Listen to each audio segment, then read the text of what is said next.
Hi guys, welcome back to Giant Talk, the world's first OKR podcast. Today Giant Talk is delighted to be joined by Vidya Santhanam. Vidya is CEO and co-founder of Fitbots, an OKR platform and consultancy.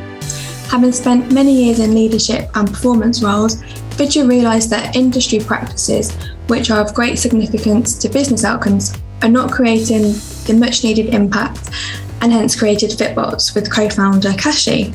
So welcome to Giant Talk, Vidya. I'm delighted to have you with us for today's episode. Before we start, please can you tell our listeners a little bit about yourself and a bit about Fitbots? Absolutely. Thanks, Kali. It's a pleasure to be here. Hi, everyone. My name is Vidya. I'm the CEO and co-founder of Fitbots. As Kali rightly introduced, Fitbots is a platform for OKRs along with coaching to get new teams spun up on the process. Just to give you a quick background about a little bit about myself, I started Fitbots after a fairly long career in the corporate. So I had a 16-year experience before I set up Fitbots along with my co-founder Kashi. In my past life, I used to lead leadership and strategic talent management for a billion-dollar company named Mindtree. And that's where the idea of OKRs came up, where we found that there's a big gap in the industry from strategy to execution. We stumbled upon OKRs as co-founders, and we said that, okay, let's build a platform around OKRs. So that was way back in 2018. And from there was no turning back. Thank you. Thank you for that introduction. So let's get into the subject. So you predominantly work in the Asia Pacific market. Can you tell us a little bit about the adoption of OKRs in this market? Yeah, absolutely. So Fitbots, yes, we have a lot of clients in the Asia Pacific and other clients globally as well, such as in the US. In Asia Pacific, we have been operating since 2018, from the time when Fitbots started. One of the early realizations that we had as Fitbots was that one is we were creating a fairly new category in Asia Pacific when it came to building a SaaS platform. Many teams are new to OKRs and they still continue to be. But when we started, it was a lot more nascent a concept. So when companies used to come over to us, they would say, hey, what are OKRs? So with that in context, both me and my co-founder, we got certified as OKR coaches. We personally coached about 550 teams and built a platform by being very close to users and getting feedback real time. So the Asia Pacific market, to answer your question, Kali, is quite new to OKRs. And one of the points that we actually realized was that we did a poll of about 100 plus organizations, asking them as to, hey, how familiar are you with OKRs? And less than 13% had actually practiced OKRs for 3 years in a row. So the remainder were actually either 1 to 2 years or less than a year. So that's how new the concept is. Yeah. And when was the poll? Was the poll back in 2018 or was that more recently? Yeah, it was more recent. So we conducted an OKR survey report for Asia Pacific in 2020. And that's where we surveyed organizations and found that many of them are new to OKRs and are actually adopting it to see success, especially in alignment of their teams. And have you seen, I guess, over the past year or so, I guess as we're going into 2022, so maybe the past year or two, the adoption has changed much in those 2 years? Has it rapidly increased or is it still quite slow? Yeah, it's a great question. And we see that the adoption of OKRs is rapidly increasing for many reasons. One is the amount of venture funding, which is being, kind of shown upon in these startup and scale-up space, is a big driver to this because startups and scale-ups get OKRs very quickly. And we have more than about 10,000 plus scale-ups on an average, even if we take a conservative number, and that group adopts OKRs very frenetically. So that's one part of it. The other part are mid-enterprises, where they have put innovation budgets or strategy execution budgets aside, and then they're introducing OKRs to align and engage their teams. So both these trends that we're seeing, both in context to venture funding as well as budgets which are being set aside for innovation or from strategy teams, is driving the increase in adoption for the past 2 years. And of course, the third reason is many of the companies who come to us have already read Measure What Matters by John Doerr.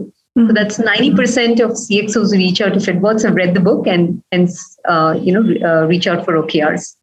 Yeah, it sounds positive. And one of the questions that I was going to ask is, are OKRs largely adopted or are they still in their infancy? And it sounds like what you've said there, especially with the rapidly increasing over the past couple of years, that it's somewhere in the middle. So I think it's definitely a positive to hear that.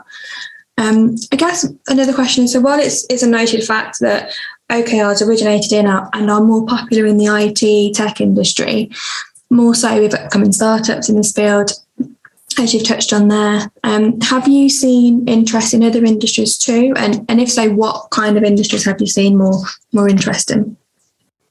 Yeah, so today almost every organization is a technology-enabled organization because there are investments in technology irrespective of the segment.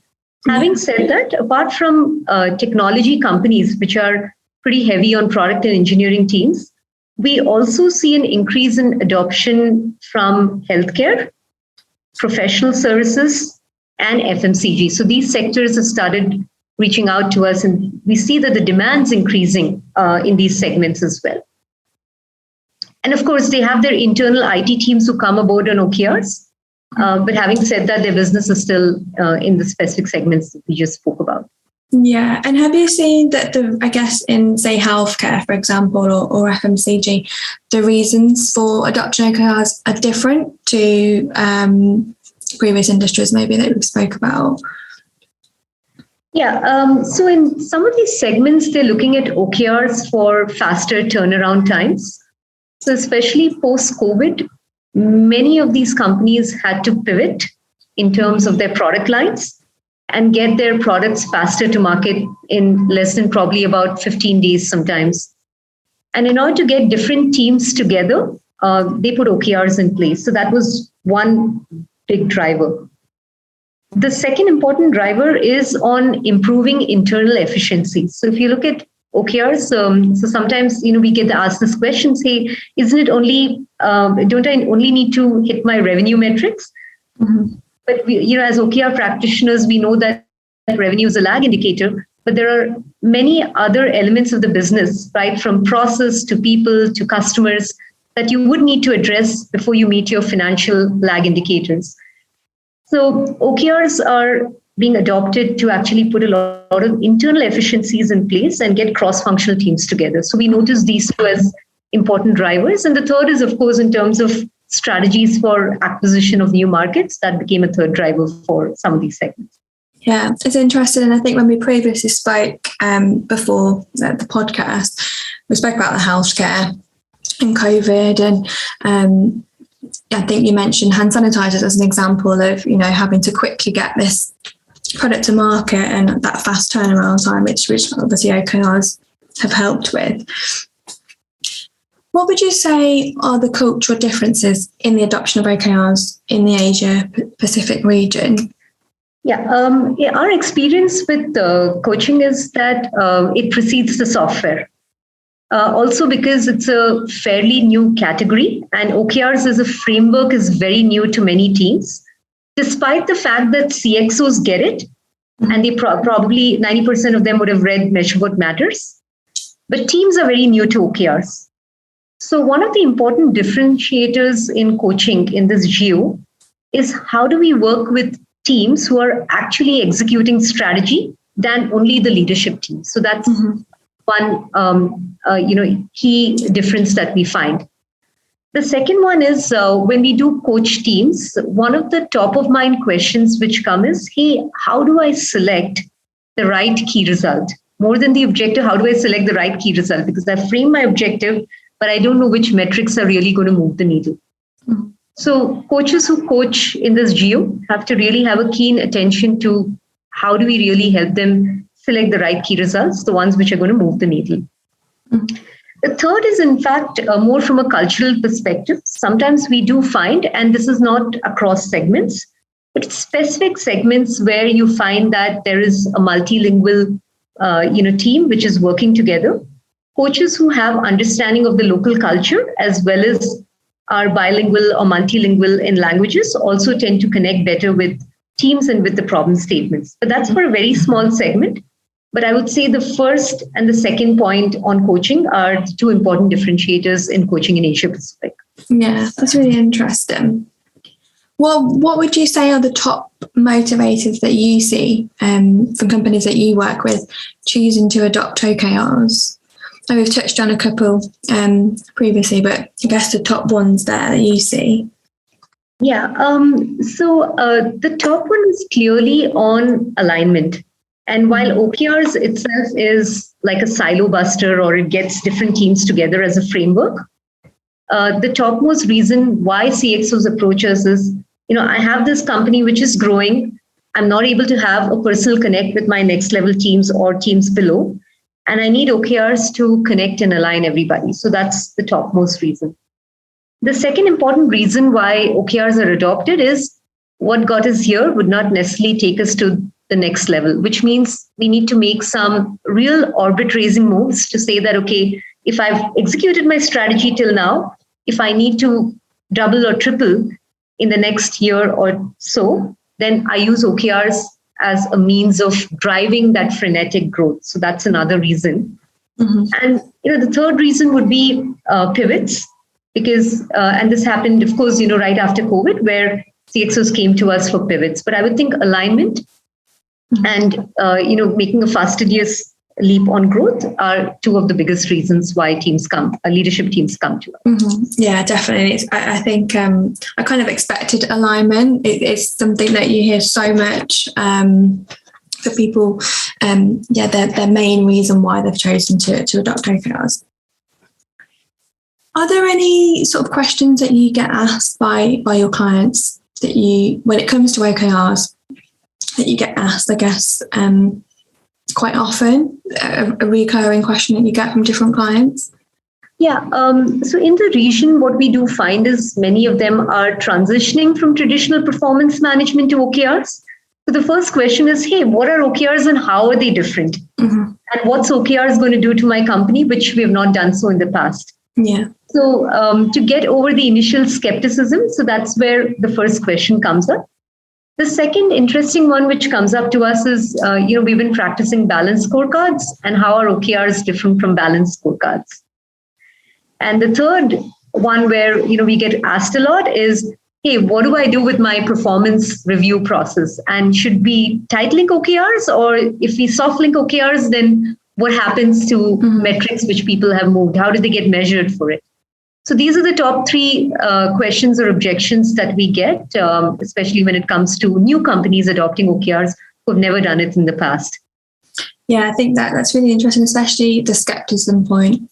I think from conversations that I've had with, I guess, internally and also on podcasts as well with guests, there's still the question around how are they different from other goal setting methodologies, and just to help with that internal buy-in. I think it's such an important question as well. So finally, we do like to give our listeners a top tip and to end the podcast with a key takeaway. So if I was to ask you what would be your top tip that you would share when implementing OKRs, what would you say? The top tips would be, one is always have sponsorship before introducing OKRs. CEOs are the best sponsors. Chief of staff, strategy heads, they're also good sponsors of OKRs. But if you have a strong sponsor on board and the sponsor reviews OKRs in leadership meetings, then you would be sure to adopt OKRs with new companies. So that's the first tip that we usually give our clients. The second important tip is to have an internal OKR champion, because it is about bringing in change to the way of working and would also have an impact on the company culture. And I'll just double down on this point on company culture in a bit. But the internal champion, at least initially, would be removing any of the roadblocks in OKR rollouts and getting teams together. The internal champions also keep teams enthusiastic about OKRs, and that's an important role, apart from the fact that they coach others on OKRs by understanding the framework itself. The third I touched upon is company culture, because many a time when we are approached by companies, the alignment also means that teams would now need to share a lot more and come together to address high value business problems. So they're not setting goals like in the traditional frameworks one-on-one, but they're setting it as a team. As we all know, OKRs are best set as teams and addressing important business problems, irrespective of which department that I belong to. So one of the tips that we give teams is, don't set it department-wise, because then you'll be pretty much doing goal setting as a team, but in your own context. Mm-hmm. Form your pods and squads. What does that mean? It basically means cross-functional teams coming together and addressing a high-value business problem. So that's when you get the most out of the framework. And the last and important one that we tell them is, with all the infatuation that's there around writing high-quality OKRs, it's about sustaining OKRs. So put in more effort in your check-in meetings rather than writing OKRs, because once you write it and you set it and forget it, it's exactly like what you've done in the past. Mm-hmm. So to sustain OKRs requires that rigor which champions bring in. So these are the 4 tips that we usually give. Thank you. There's some really good tips there. And we're big advocates here as well on having an internal OKR champion. I think to ensure that momentum and longevity of OKRs in your organisation, I think it's critical to have someone there, I guess, banging the drum for OKRs and keeping that, the momentum there. So that's a really good tip. And culture as well. I guess we could do a completely separate subject on culture, and we've done a few previous podcasts on the importance of getting the, ensuring the culture is right before you look at OKRs, because otherwise you're sort of doomed to fail if it's not right in the first place. So some really good tips there to take away. Thank you so much for joining Giant Talk for a podcast today. You've touched on the report in the podcast as well. And obviously we've got our report coming out at the beginning of next year, so it'll be good to see the differences, the cultural differences there. Looking at, those that have responded to the report from your side and also from our side as well, because I think you touch on that in the report, don't you, where the responses have come from in the geographical locations. So we're really interested to sort of look at the two together. Thank you so much, Vidya. And thank you to you, our Giant Talk listeners, for listening to another episode of Giant Talk. If you have any feedback or any questions, you can always get in touch with us at growth@therebegiants.com. Thanks again, and I hope you join us for another episode of Giant Talk. Thank you, Kali. It's been a pleasure being here, and thanks to all the listeners. We hope these tips and perspectives have helped you in your OKR journeys as well. Thank you. Bye-bye. Thank you.